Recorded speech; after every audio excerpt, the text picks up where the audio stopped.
Hi friends, ఎలా ఉన్నారు? Friends, మనందరికీ తెలుసు ప్రయాగ్రాజ్లో మహాకుంభమేళ మొదలైందని.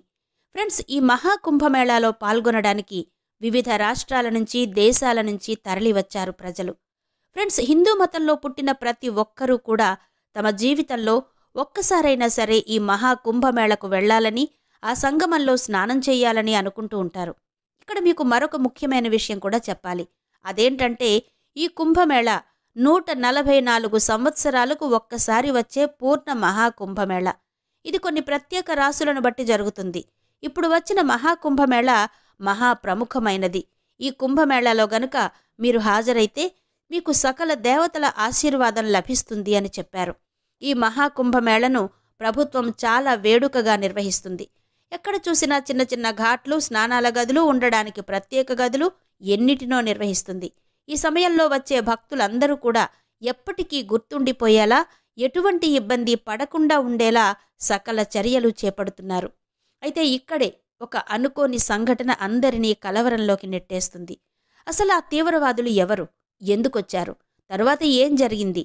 ఈ విషయాల గురించి మీకు ఇప్పుడు తెలియాలి అంటే తప్పకుండా వీడియోని ఎక్కడ స్కిప్ చేయకుండా చూడాల్సిందే. ఫ్రెండ్స్, అంతకంటే ముందు మీలో ఎవరైనా మా ఛానల్ని సబ్స్క్రైబ్ చేసుకోకపోయి ఉంటే గనక వెంటనే సబ్స్క్రైబ్ చేసుకోండి. పక్కనే ఉన్న బెల్ సింబల్ని ప్రెస్ చేయడం మాత్రం మర్చిపోవద్దు. అప్పుడే మేము పెట్టే ప్రతి వీడియో నోటిఫికేషన్ ముందుగా మీకు వస్తుంది. ఫ్రెండ్స్, ఇక వీడియోలోకి వెళ్ళిపోదాం పదండి. మహాకుంభమేళ అనేది చాలా ప్రత్యేకమైంది. అందుకే ఇక్కడికి ఈరోజు వేలాదిగా భక్తులు వస్తారు. అయితే ఈ మేళాలో చాలామంది దొంగలు కూడా ఉన్నారు. వారిక్కడికి వచ్చే భక్తులను దోచుకుంటున్నారు. అయితే ఇదేమీ అంత పెద్ద విషయం కాదు. కానీ అసలు సమస్య ఏంటి అంటే, ఈ కుంభమేళాలోకి 3 ఉగ్రవాదులు చొరబడ్డారు అనే విషయం పోలీసులకు ఇప్పుడే తెలిసింది. అందులోనూ వారు సన్యాసుల వేషంలో ఈ కుంభమేళాకు వచ్చారని సమాచారం. ఇక్కడకు వచ్చే లక్షలాది మంది భక్తులను చంపడమే వారి ఏకైక లక్ష్యం. వారు ప్రయాగ్రాజ్ వైపు వచ్చారని, వారి దగ్గర అత్యాధునిక ఆయుధాలు కూడా ఉన్నాయని ఒక రహస్య సమాచారం పోలీసులకు అందింది. వారందరూ కూడా అచ్చు సన్యాసుల వేషంలోనే ఉన్నారని, కాషాయ వస్త్రాలు, రుద్రాక్షలు, మొహం మీద బూడిద పూసుకుని ఉన్నారని పోలీసులకు సమాచారం అందింది. ఈ కుంభమేళాను ఎలాగైనా నాశనం చెయ్యాలని, అరాచకాన్ని వ్యాప్తి చెయ్యాలని వారి ముఖ్య ఉద్దేశ్యం. ఈ సందర్భంగా అక్కడ కట్టుదిట్టమైన భద్రతా ఏర్పాట్లు చేశారు పోలీసులు. అక్కడ రామ్ సింగ్ అనే అధికారి నిరంతరం గస్తీ కాస్తూ ఉంటాడు.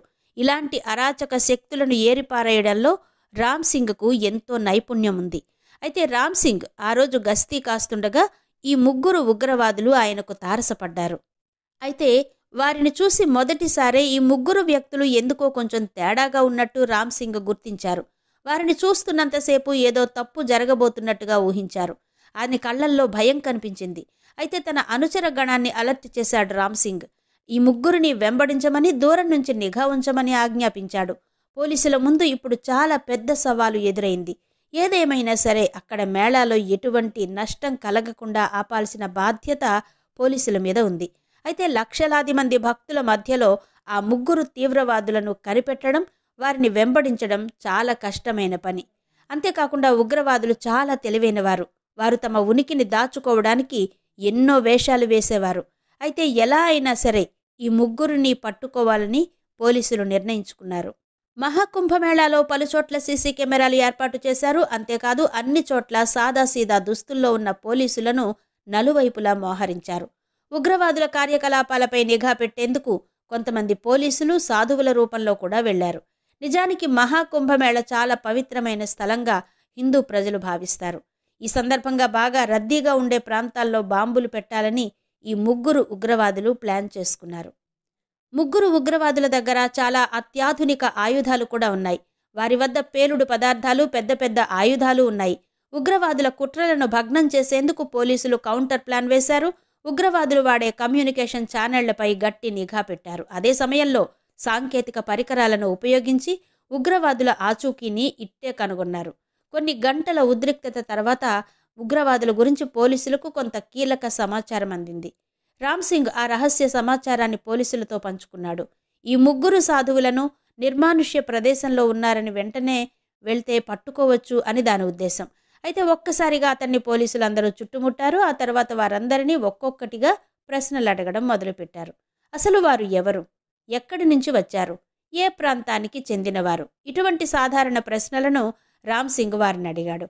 కానీ ముగ్గురు సాధువుల సమాధానాలు అక్కడి పోలీసులకు సందేహాస్పదంగా అనిపించాయి. ముగ్గురు తీవ్రవాదులు ఎంతో కంగారు పడుతున్నట్టుగా పోలీసులకు అర్థమైంది. వారి సమాధానాల్లో పదే పదే వైరుధ్యాలొచ్చాయి. అప్పుడు రామ్ సింగ్ ఈ ముగ్గురు అసలు సాధువులే కారని, ఉగ్రవాదులని రామ్ సింగ్ తన సహచర పోలీసులతో చెప్పాడు. తన సహోద్యోగులకు సైగ చేసి ముగ్గురిని పట్టుకున్నాడు. వారి నుంచి భారీగా ఆయుధాలు, పేలుడు పదార్థాలు స్వాధీనం చేసుకున్నారు. వెంటనే రంగంలోకి దిగిన పోలీసులు ఉగ్రవాదులను చుట్టుముట్టారు. అయితే అనుకోని ఈ హఠాత్ పరిణామానికి ఉగ్రవాదులు అదిరిపోయారు. వెంటనే ఏదో ఒకటి చెయ్యాలని ఆ ముగ్గురు ఉగ్రవాదులు అనుకున్నారు. వెంటనే ఆ ఉగ్రవాదులు పోలీసులపై విచక్షణారహితంగా కాల్పులు చేశారు. పోలీసులు కూడా వారిపై ఎదురుదాడికి దిగారు. చాలాసేపు ఫైరింగ్ తర్వాత ఆ ముగ్గురు ఉగ్రవాదులను పోలీసులు చుట్టుపెట్టారు. పోలీసులు ఈ విషయంలో ఘన విజయం సాధించారు. ఆ ముగ్గురు ఉగ్రవాదులను మట్టుబెట్టారు. లక్షలాది మంది ప్రాణాలను కాపాడారు. అది కూడా ఎంతో ధైర్యంతో. భారత పోలీసులు ఎంత సమర్థులో ఈ ఘటన ప్రపంచానికి రుజువు చేసింది. ఏ చెడునైనా సంఘీభావం, అప్రమత్తత, ధైర్య సాహసాలతో ఎదుర్కోవచ్చని ఈ సంఘటన మనకు బోధిస్తుంది.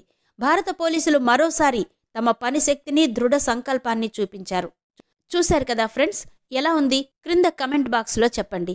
అంతేకాదు, మీకేమైనా సందేహాలు, సూచనలు ఉంటే గనక మాతో చెప్పండి. ఫ్రెండ్స్, ఈ వీడియోని లైక్ చేసి షేర్ చేయడం మాత్రం మర్చిపోవద్దు.